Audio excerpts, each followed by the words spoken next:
प्रिय विद्यार्थियों, आज हम एमए फाइनल पॉलिटिकल साइंस के optional paper Gandhian political thought के तहत अहिंसा की अवधारणा को समझने का प्रयास करेंगे। पूर्व के वीडियो लेक्चर में हमने गांधी जी के सत्य की अवधारणा को समझा था और उसी क्रम में आज हम अहिंसा संबंधी गांधी के क्या विचार हैं उनको हम थोड़ा समझने का प्रयास करते हैं। आप सभी को मालूम है कि गांधी जी के दर्शन में सत्य और अहिंसा ये दो महत्वपूर्ण ऐसे विचार हैं जिनके ऊपर पूरा दर्शन टिका हुआ है। आइए आज हम गांधी जी अहिंसा के बारे में क्या सोचते हैं, उन्होंने क्या कुछ कहा था, उसको समझते हैं। सिर्फ सबसे पहले इस कोटेशन के द्वारा गांधी जी ने कहा है, मेरा धर्म सत्य और अहिंसा पर आधारित है। सत्य मेरा भगवान है और अहिंसा उसे पाने का साधन। अब हम गांधी जी अहिंसा के बारे में क्या बोलते हैं, उनकी क्या मानसिकता है, इसके बारे में क्या विचार है उनका, उसको समझते हैं।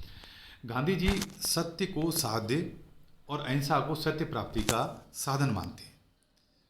अहिंसा साधन होते हुए भी परम आवश्यक है, क्योंकि अहिंसा के बिना सत्य को प्राप्त करना संभव नहीं है। गांधी जी का मत था कि अहिंसा के बिना सत्य को प्राप्त करना बिल्कुल भी संभव नहीं है। उनका अहिंसा पर अडिग विश्वास था। उनकी मान्यता थी कि मानवीय जीवन की सभी समस्याओं का समाधान अहिंसात्मक तरीके से किया जाना संभव है।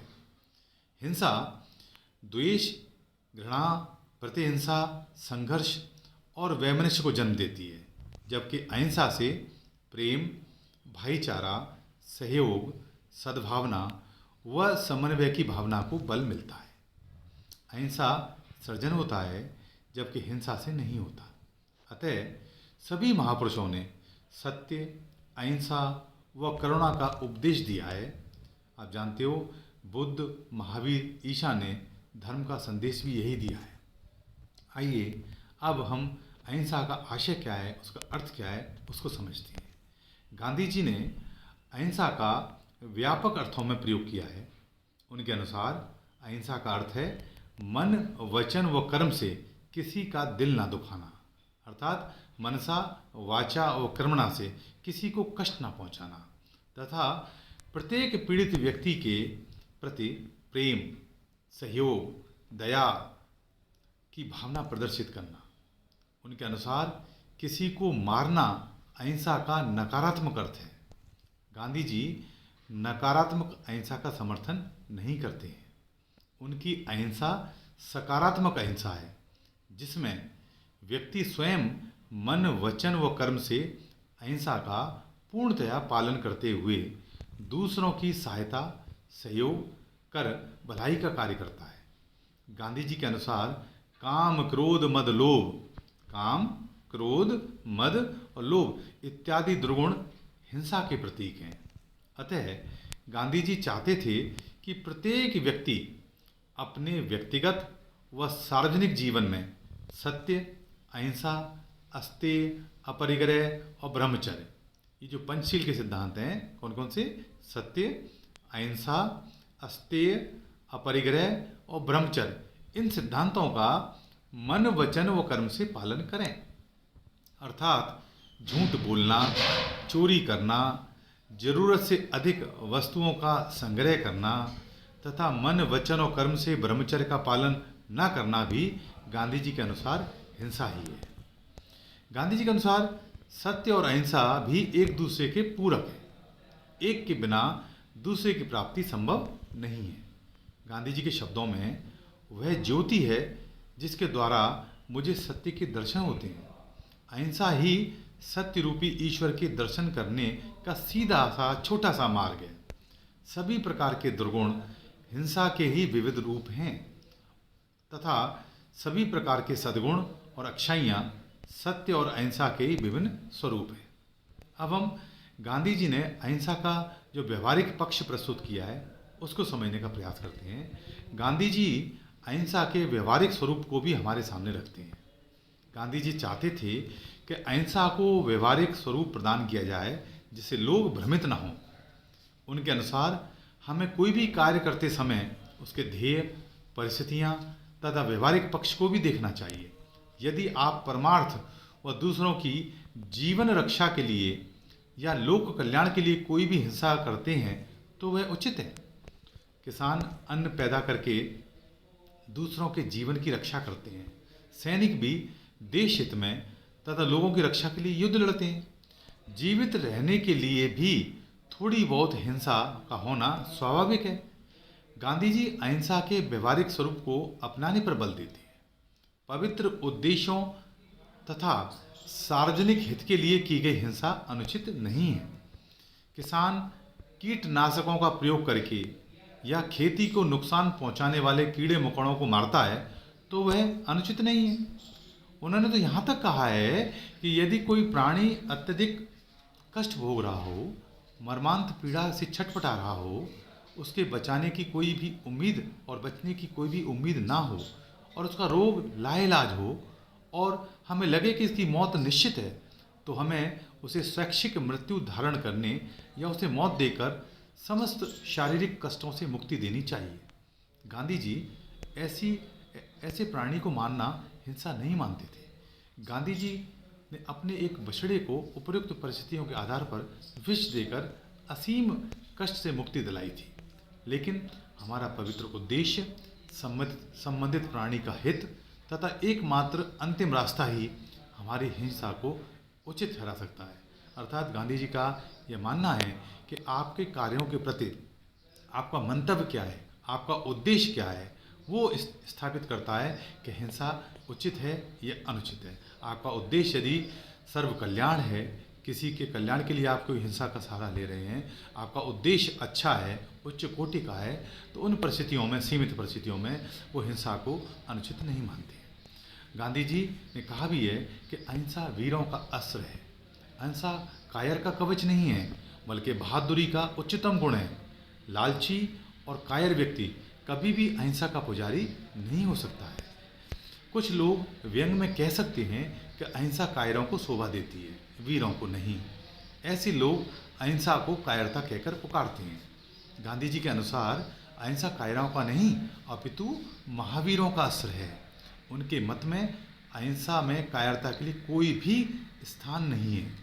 अहिंसा का वर्ण करने वाला व्यक्ति स्वयं कष्ट सहन करता है, स्वयं के हितों की बलि देकर भी दूसरों की सहायता करता है, अपने प्रति हिंसा करने वाले का भी शुभ चिंतक होता है। जिस प्रकार क्रोध करना आसान है और क्रोध को पीना भी बड़ा मुश्किल है, उसी प्रकार हिंसा करने की तुलना में अहिंसा का पालन करने के लिए मजबूत आत्मबल, संकल्प शक्ति व त्याग की आवश्यकता होती है। गांधी जी कायरता को हिंसा से अधिक बुरा मानते थे। गांधी जी के अनुसार अहिंसा सर्वोच्च सद्गुण है तो कायरता निकृष्टतम दुर्गुण है। अहिंसक व्यक्ति कष्ट सहने के लिए तत्पर रहता है तो कायर व्यक्ति कष्ट पहुंचाने के लिए प्रवृत्त होते हैं। पूर्ण अहिंसा शौर्य का सर्वोत्तम रूप है। अहिंसा से आत्मिक प्रसन्नता प्राप्त होती है, जबकि हिंसा से आत्मा को दुख और पश्चाताप की अग्नि में जलना पड़ता है। अहिंसा से प्रेम पैदा होता है तो हिंसा से घृणा व विरक्ति। अहिंसा विकास का कारण है तो हिंसा नैतिक पतन का। अहिंसक व्यक्ति केवल ईश्वर से डरते हैं, जबकि हिंसक व्यक्ति भयभीत होकर हथियारों से सज्जित होकर चलते हैं। अब गांधी जी ने अहिंसा के भी 3 रूप प्रस्तुत किए, उनको हम समझने का प्रयास करते हैं। गांधी जी की मान्यता है कि दुनिया में सभी व्यक्ति एक ही प्रकार के मनोबल के नहीं होते। प्रत्येक व्यक्ति की निर्भीकता और आत्मबल एक जैसे नहीं हो सकते। अतः प्रत्येक व्यक्ति अपनी कष्ट सहने की क्षमता, निर्भीकता, आत्मबल और इच्छा शक्ति के आधार पर अलग अलग प्रकार का अहिंसक आचरण अलग अलग कारणों व ध्येय को लेकर करते हैं। अतः इस आधार पर गांधी जी ने अहिंसा के 3 प्रकार बताए हैं। पहला प्रकार है वीरों की अहिंसा, या जिसे हम जागृत अहिंसा भी कह सकते हैं। गांधी जी के इस रूप का पालन पूर्ण वीर और दृढ़ आत्मबल के व्यक्तियों द्वारा किया जाता है, जो पूर्ण जागृत अवस्था में अपनी आत्मा की आवाज़ के आधार पर अहिंसा के प्रति पूर्ण समर्पण की भावना से इसको अंगीकार करते हैं। यह अहिंसा का सर्वोत्तम व आदर्श रूप है। वीरों की अहिंसा को अपनाने वाले व्यक्ति में अत्याचार करने व हिंसा करने का शारीरिक बल होता है, लेकिन अहिंसा के प्रति अपनी नैतिक आस्था तथा दृढ़ इच्छा शक्ति होने के कारण वह अपने ध्येय को प्राप्त करने के लिए कभी भी हिंसा का सहारा नहीं लेता है। विपरीत से विपरीत परिस्थितियों में भी वह अहिंसा के मार्ग पर अडिग रहता है, स्वयं कष्ट सहन करके भी अपने विरोधी के प्रति दुर्भावना नहीं रखता है। ऐसे अहिंसक व्यक्ति के पास असीम शक्ति होती है। एक अकेला व्यक्ति भी अपने ध्येय को लेकर समाज व देश को बदलने की शक्ति रखता है। यह बहुत प्रभावशाली होती है। इसको अपनाने वाले व्यक्ति में असीमित आत्मबल होता है। दूसरे प्रकार की अहिंसा जिसे गांधी परिभाषित करते हैं वो है निर्बलों की अहिंसा या अवसरवादियों की अहिंसा। यह अहिंसा का व्यवहारिक रूप है जिसमें अहिंसा को एक नीति के रूप में अपनाया जाता है। यह निर्बल व्यक्तियों की अहिंसा है क्योंकि वे शक्ति या बल से कोई ध्येय प्राप्त नहीं कर सकते तो मजबूरी में अहिंसा का रास्ता अपनाते हैं। ऐसे व्यक्तियों की अहिंसा में नैतिक आस्था नहीं होती है। यह एक प्रकार का निष्क्रिय प्रतिरोध है। इसको अपनाने वाले व्यक्ति अपनी सुविधा तथा निर्बलता के कारण ही इसको अपनाते हैं। इसलिए यदि उनको शक्ति प्राप्त हो जाए या वो इतने शक्तिशाली हो जाएं कि वे अपने विरोधी का सामना हिंसा से कर सकते हैं तो वे हिंसा को त्याग कर हिंसा को अपना सकते हैं। इस अहिंसा को अपनाने वाले व्यक्ति अहिंसा के प्रति नैतिक आस्था, समर्पण व श्रद्धा नहीं रखते हैं। उनका उद्देश्य मात्र अपने ध्येय को प्राप्त करना होता है। यदि इस अहिंसा को भी ईमानदारी, साहस से एक नीति के रूप में अपनाया जाए तो इससे अपने उद्देश्यों को प्राप्त करने में सफलता मिल सकती है, लेकिन इसका प्रभाव जागृत अहिंसा के समान नहीं होता है। गांधी जी ने अहिंसा के इस रूप को अस्वीकार किया है। उन्होंने कहा है कि निर्बलों की अहिंसा जैसी कोई चीज़ नहीं है। दुर्बलता और अहिंसा परस्पर विरोधी हैं। तीसरे प्रकार की जो अहिंसा का प्रकार उन्होंने बताया है वो है कायरों की अहिंसा या बुद्धजनों की अहिंसा। कभी कभी कायर और डरपोक लोग जो अपने विरोधी का सामना नहीं कर सकते हैं अपने आप को अहिंसक बताते हैं। यह अहिंसा का निकृष्टतम रूप है जिसे गांधी जी अहिंसा नहीं अपितु हिंसा की संज्ञा देते हैं। कायरों की इस प्रवृत्ति को अहिंसा नहीं वरन निष्क्रिय हिंसा कहा जाना ज़्यादा उचित है। गांधी जी ने कहा है कि कायरता और हिंसा में से एक का चुनाव करना हो तो मैं हिंसा को चुनूंगा। कायरता अपमानजनक, अमानवीय और अनैतिक है। गांधी जी ने कहा है कि कायरता और अहिंसा पानी और आग की भांति एक साथ नहीं रह सकते। एक कायर व्यक्ति के मन में अपने विरोधी के प्रति घृणा व हिंसा होती है, लेकिन वह अपनी बुद्धजली के कारण पलायन करता है। इसकी आलोचना करते हुए गांधी जी ने कहा है कि यदि नपुंसकता को छुपाने के लिए अहिंसा की आवश्यकता हो तो हृदय में हिंसा की भावना होने पर हिंसक बनना ज़्यादा अच्छा है। अब हम गांधी जी द्वारा प्रस्तुत की गई अहिंसा की अवधारणा की क्या विशेषताएं थोड़ा सा उन पर प्रकाश डालते हैं। गांधी जी ने अहिंसा संबंधी विचारों का जो विश्लेषण किया है उसके आधार पर हम निम्न विशेषताओं को पाते हैं। पहला, अहिंसा का मुख्य आधार आत्मबल है। अंतःकरण की पवित्रता या नैतिक मूल्यों में पूर्ण आस्था वाला व्यक्ति ही इसे अपनाता है। अहिंसा वीरों का आभूषण है। अहिंसा की शक्ति और प्रभाव हिंसा से कई गुना अधिक होती है। अहिंसा एक नीति नहीं अपितु शुद्ध ध्येय है और ध्येय की तुलना में भी अहिंसा अधिक महत्वपूर्ण है। अहिंसक व्यक्ति ईश्वर तथा सत्य पर अटल विश्वास रखता है। अहिंसक व्यक्ति अपने विरोधी का भी होता है तथा वह उसका हृदय परिवर्तन करके अपने ध्येय को प्राप्त करता है। अहिंसा में अनैतिकता, झूठ, दुर्गुण, क्रोध, वैमनस्य इत्यादि के लिए कोई स्थान नहीं है।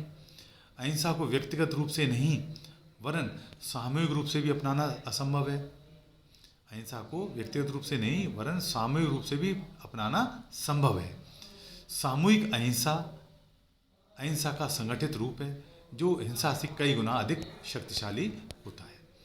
अहिंसा की हिंसा पर विजय निश्चित है क्योंकि अहिंसक व्यक्ति को आत्मिक प्रसन्नता होती है, जबकि हिंसक को पछतावा, विरक्ति और पश्चाताप होता है। अहिंसा से प्रेम पैदा होता है, जबकि हिंसा से घृणा। अहिंसा मानव स्वभाव का सहज तत्व है। यह प्राकृतिक व स्वाभाविक है। यह आत्मा का स्वभाव है। यह सृजन में विश्वास करती है, विध्वंस में नहीं।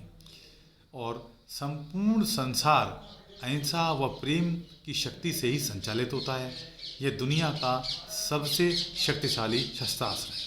इस प्रकार उक्त विवरण के आधार पर हमें गांधी जी के अहिंसा के विचार, अहिंसा का अर्थ, उसका व्यवहारिक पक्ष तथा विभिन्न प्रकारों व विशेषताओं को गहराई के साथ समझ पाए होंगे।